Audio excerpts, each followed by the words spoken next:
في قاعة أوديسي في الزمالك كانوا عاملين يوم يخصصوه للفنان وجيه يسا يرسم مجموعة من الحضور رسم لايف.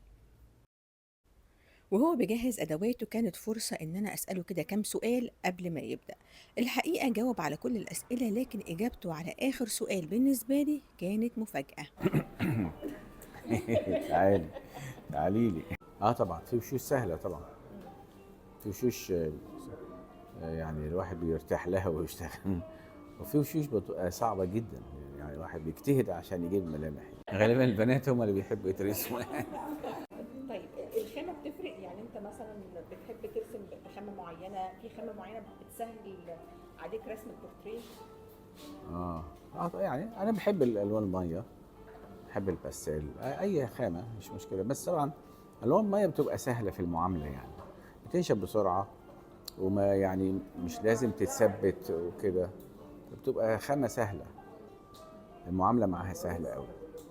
طيب لو نفس الوجه او الوش اللي انت بترسمه ورسمته بخامات مختلفة امم بيطلع لا، كل احساس خامه بالنسبة لهم؟ طبعا طبعا كل خامه ليها الجو بتاعها، يعني كل خامه ليها الشغل بتاعها حسب يعني في خامات ما ينفعش يبقى بسرعه قوي، لازم تاخدي راحتك معاه زي الزيت والحاجات دي.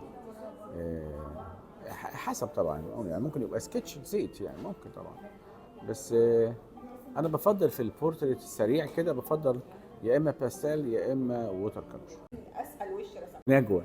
نجوى، يلا يا نجوى عشان هتترسمي، يلا بسرعة. دي نجوى مهدي، فنانة كبيرة جدا. تعالوا بقى أما أعرفكم عليها. نجوى مهدي مصممة مجوهرات وحلي مشهورة، ليها معارض جوه وبره مصر. ده على الجانب العملي.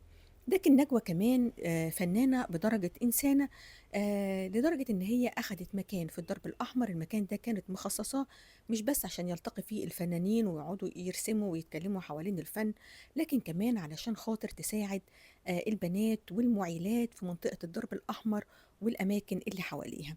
كانت بتعلمهم إزاي يصمموا حلي علشان يكون فرصة ليهم إن هم يبقى عندهم باب رزق مفتوح يساعدوا بيه أسرتهم ويكملوا حياتهم.